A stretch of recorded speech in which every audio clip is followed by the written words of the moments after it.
નમસ્કાર ખેડૂત મિત્રો, મારું નામ છે અંકેશ પટેલ અને આપણી યુટ્યુબ ચેનલ છે ખેતીની વાત મારું ગુજરાત.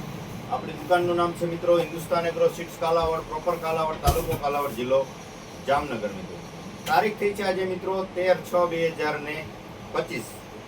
તો મિત્રો ગઈકાલે જે અમદાવાદ ખાતે જે વિમાન દુર્ઘટના થઈ છે, ખૂબ જ એક દુઃખદ ઘટના કહેવાય, કેમ કે અસંખ્ય લોકોના જીવ ગયા છે. તો એમના સ્વજનોને આજે છે આફત આવી પડી છે, એ સહન કરવાની ભગવાન શક્તિ આપે, અને જે દિવ્ય આત્માઓ જેની અંદર મૃત્યુ ભયમાં છે તમામ આત્માઓને મોક્ષ આપે એવી ભગવાનને પ્રાર્થના કરીએ. કેમ કે આવી ઘટના તો ઘણા સમય, ઘણા વર્ષો થઈ ગયા કે આવું નહીં બન્યું હોય, અને જે કલ્પના ન કરી શકીએ એટલી હાલતે જે ખરાબ છે, ને જે માણસો જે મૃત્યુ ભયમાં છે, પરિસ્થિતિ ખરેખર જોઈ ન શકાય આવી પરિસ્થિતિ સર્જાય છે. મિત્રો તો મિત્રો આજે આપણે વાત કરવાની છે કે મગફળીના પાકનું વાવેતર જે છે આગોતરું થઈ રહ્યું છે ધીમે ધીમે, અને ઘણા બધા મિત્રોને વાવણીની અંદર પણ મગફળીનું વાવેતર કરવાનું છે. તો થોડીક એના વિશે આજે આપણે ચર્ચા કરી દઈશું. કેમ કે કપાસનું જે છે બિયારણ લગભગ ખેડૂત મિત્રો હવે ખરીદી કરી લીધી છે. જે કોઈ ખેડૂત મિત્રોને બાકી હોય તો હવે જે છે ચોમાસું દિવસે દિવસે નજીક આવી રહ્યું છે, તો ચોક્કસથી ખરીદી કરી અને તૈયાર રાખે. કેમ કે હવે સારી કંપનીઓમાં માલ જે છે કપાસના પૂરા થવા આવ્યા છે. જેવું કે ભાઈ આપણે સાગર લક્ષ્મીનું મુગટ છે કે 301 છે, આ વેરાયટી અત્યારે શોર્ટેજમાં છે, નથી, કંપની પાસે માલ પૂરો થઈ ગયો છે. તો આવી રીતે તમારા એરિયામાં જે વેરાયટી સારી ચાલતી હોય, સારું ઉત્પાદન આપતું હોય, એ વેરાયટીની સમયસર તમારા નજીકના સેન્ટરમાંથી ચોક્કસથી ખરીદી કરી લેજો. ન મળે તો મને ફોન કરશો, જેથી કરીને તમને વ્યવસ્થા થઈ જશે કે તમારા નજીકના સેન્ટરમાં મળી રહેતું હશે તો ત્યાંથી તમને ગોઠવી આપશું. નહીં મળે તો અમે તમને કુરિયર દ્વારા મોકલી આપશું. હવે વાત કરીએ મગફળીના બિયારણની, કે બિયારણમાં યોગ્ય પસંદગી કરજો. આડેધડ ખરીદી ન કરતા. મિક્સિંગના પ્રશ્નો બહુ જાજા આવે છે, એના થકી ઉત્પાદનમાં ખૂબ જ ખેડૂત મિત્રો ઘટાડો આવે છે. એટલે તમે જોઈ ચકાસીને ખરીદી કરજો. અત્યારે 200 રૂપિયા તમને સસ્તું દેખાશે, પણ ઉત્પાદનમાં તમને એક વીઘે 5 થી લઈ અને 10 મણ સુધીનો ઘટાડો નોંધાય. એટલે વીઘે 10,000 થી લઈ અને 20,000 રૂપિયા સુધીની આપણે નુકસાની વેઠવાનો વારો ન આવે, એની ખાસ કાળજી રાખજો. બીજું કે સીડ ટ્રીટમેન્ટ, બીજ માવજત કરીને જ વાવેતર કરજો. બીજ માવજતની જો આપણે અગાઉ પણ વિડીયો બનાવેલા છે કે ભાઈ સારી ક્વોલિટીની, સારી ગુણવત્તાનું અને સારી કંપનીનું આવતું હોય તો જે છે બીજકોટ અલ્ટ્રા, સહારા ઇન્ટરનેશનલ કેમિકલનું આવે છે બીજકોટ અલ્ટ્રા.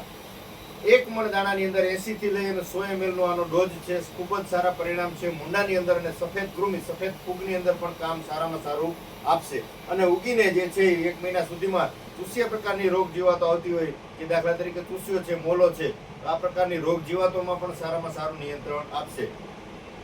એટલે તમારા નજીકના સેન્ટરમાં પણ મળી રહેશે. સહારા ઇન્ટરનેશનલ કેમિકલનું બીજકોટ અલ્ટ્રા નો પટ આપજો, પરિણામ ખૂબ જ સારા મળશે. કાળી ફૂગના પ્રશ્નો હોય તો સાથે તમે કાળી ફૂગની કોઈ પણ દવા, વિટાવેક્સ છે, કોઈ પણ સારી કંપનીનો લઈ લ્યો, ક્રિસ્ટલનું આવે છે, અથવા સિસ્ટીવા છે, અથવા પાયરનો એવરગોલ્ડ છે. કાળી ફૂગમાં અન્ય ઘણી બધા સારા કંપનીના ટેકનિકલ આવે છે, તમારા નજીકના સેન્ટરમાં મળતા હોય તો ચોક્કસથી લઈ અને સારી ગુણવત્તાયુક્ત ક્વોલિટી જે છે એનો ઉપયોગ કરજો. મિત્રો બીજી એક વિશેષ માહિતી આપી દેવાની કે ભાઈ બીજ માવજત ક્યારે આપવી, ક્યારે પટ આપવો અને ક્યારે વાવેતર કરવું.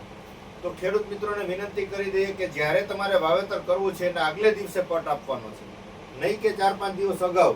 બરાબર છે કે તાત્કાલિક પણ તમારે પટ ન આપવો. શું કામ એને કે તમે પટ આપ્યો છે, દાખલા તરીકે આ 10 થી 12 મણ દાણાની અંદર થાય, તમારા 2 ગણું પાણી લેવાનું છે. એટલે 2 લીટર પાણી અને 1 લીટર દવા આ મિક્સ કરીને પંપમાં લઈને છંટકાવ કરવાનો છે. એટલે દાણા જે છે, દાણાની અંદર ભેજ આવી જાય, ઉપર દાણા જે છે નોર્મલ ભીના થઈ જાય. એટલે તમે તાત્કાલિક જે છે પટ આપી અને વાવેતર કરશો તો દાણાની અંદરથી જે છે છાલ ઉતરી જશે. છાલ ઉતરી જશે એટલે દાણો ઉગાવો લે નહીં, કેમ કે દાણા ભીના હોય. એટલે આપણે સાંજે પટ મારી દેવાનો છે, અને પંખાની નીચે ખુલ્લી જગ્યામાં અથવા પંખા નીચે સૂકવી દેશો. એટલે સવાર થાય ત્યાં એકદમ પાણીનો જે છે ભેજ સુકાઈ જાય, દાણા કડક થઈ જાય, તો જે છે છાલ ઉતારવાના પ્રશ્ન ન રહે. એટલે આપણે 1 દિવસ અગાઉ મારવાનો, વધારે પડતો અગાઉ નથી મારવા દેવાનો. કેમ કે તમે અગાઉ પટ મારી દીધો છે, બાચકાની અંદર પેક કરી દીધા છે, તો એની અંદર હીટ લાગી જાય. દવાનો જે છે ગરમી હોય છે, અને જે છે તમે પેક કરી દીધું છે, તમારો રૂમ ગરમ છે, દાણા ખુલ્લા નથી, તો પણ તમારે ઉગાવવામાં સમસ્યા જરૂરથી નોંધાશે. એટલે તમારે ખાસ કાળજી રાખવાની છે. દાણાને અત્યારે તમે કંપનીના લીધા હોય, ઘરાવ લીધા હોય, ઘરની મગફળીના પોયલા હોય, દાણાને પોળા કરી નાખવાના છે રૂમની અંદર, અને પંખાઓ જે છે પંખો ચાલુ રાખવાનો છે, દાણા ખુલ્લા કરી રાખવાના છે, બાચકું પેકિંગ નથી રાખવાનું.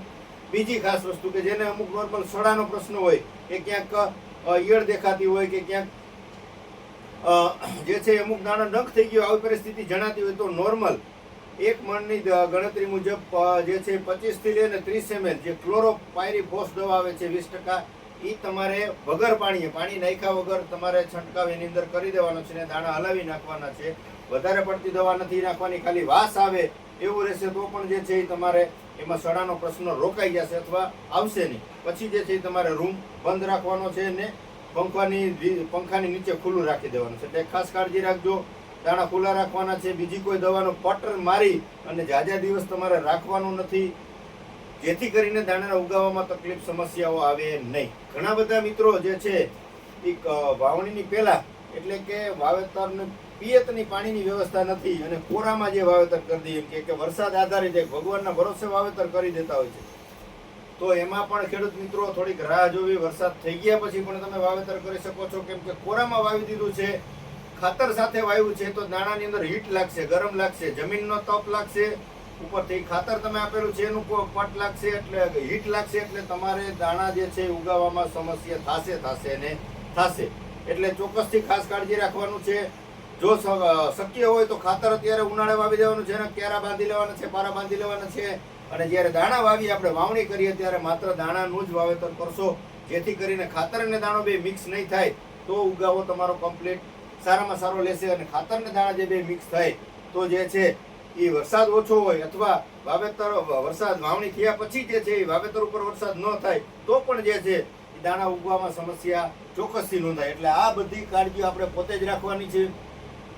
પછી આપણે પાછળથી વાક કાઢીએ કે ભાઈ બિયારણનો વાક છે, આ કંપનીનું બિયારણ આવું છે અથવા ભાઈ પાસેથી લીધું એનું બિયારણ ખરાબ છે, પણ હરેક હકીકતની વસ્તુ એવી છે કે આપણી પોતાની પણ થોડીક કાળજી ન હોવાના કારણે પણ આવી અલગ અલગ સમસ્યાઓ સર્જાતી હોય છે. એટલે આ બધી કાળજી ખેડૂત મિત્રોએ રાખવાની છે. નકર ઘણા ખેડૂત મિત્રો એમ કહો અગાઉ પટ મારી દઈએ 10 દિવસ કાંઈ ન થાય, અથવા અગાઉ 10-15 દિવસ ખેતરમાં વાવેતર કરી દઈએ કોરામાં, પિયતની વ્યવસ્થા નથી, તો આ બધી વસ્તુ ખર્ચાળ છે, મૂકી છે. 5000 રૂપિયા વીઘો વાવેતર થાય છે, પોસાય નહીં, તમારું ફેલ ગયું, ઓછો વરસાદ થયો, ખાલી ઝાપટા રૂપી વરસાદ થયો તો એ તમારા દાણા જે છે બફાઈ જાય, રંધાઈ જાય, ઉગાવો લે નહીં. વળી પાછા તમે 5000નું બિયારણ લઈને ખર્ચ કરો તો એ ખેડૂત મિત્રોને આખું વર્ષ મહેનત કરે તો એનું વળતર મળે નહીં. એટલે કાળજીપૂર્વક જ વાવેતર કરજો. કપાસમાં પણ ધ્યાન રાખીને વાવેતર કરવાનું છે. યોગ્ય બિયારણ, સારી ક્વોલિટીના બિયારણ તમારા નજીકના સેન્ટરમાં સારું થતું હોય આવી વેરાયટીનું વાવેતર કરજો, જેથી કરીને ખેડૂતને જે છે એ છેતરાવાનો વારો ન આવે અને ઉત્પાદનમાં ચોક્કસથી વધારો થાય. આપણો એક જ ધ્યેય છે કે ખેડૂત મિત્રોને ઉત્પાદન કેવી રીતે વધે. તો આવનારી ચોમાસુ સિઝન દરમિયાન કપાસ છે, ડુંગળી છે, મગફળી છે, તુવેર છે, એરંડા છે, આ તમામ પાકની માહિતીઓ આપણે ખેડૂત મિત્રોને આપવાના છીએ. તમારા નજીકના સેન્ટરમાંથી લઈને ખરીદી કરવાની છે. મારી પાસે જે નજીક થતું હોય તો કાલાવડ આવી અને રૂબરૂ પણ ખરીદી કરી શકો છો, આપણી મુલાકાત કરી શકો છો, અથવા કુરિયર દ્વારા પણ કોઈ પણ વસ્તુ મંગાવી શકો છો. આપણે કુરિયરનો કોઈ પણ જાતનો જે છે ચાર્જ લેતા નથી મિત્રો. તો બસ આવીને આવી વિશેષ કાંઈ માહિતીની જરૂરત હોય તો તમે ચોક્કસથી 9245424050 મારા મોબાઈલ નંબર છે, મને ફોન કરી શકો છો, જેથી કરીને તમને સાચી અને સચોટ માહિતી યોગ્ય સમયે મળી રહે. તો આપણી ચેનલને બીજા ગ્રુપમાં ફોરવર્ડ કરજો અને તમે જો નવા હોય તો જોડાઈ જાજો, સબસ્ક્રાઇબ કરજો, જેથી કરીને તમને કાયમ ખેતીલક્ષી જરૂરિયાત છે મુજબના વિડીયો દ્વારા માહિતી તમારા સુધી પહોંચતી રહે મિત્રો. બસ મને રજા આપશો. જય જવાન, જય કિસાન.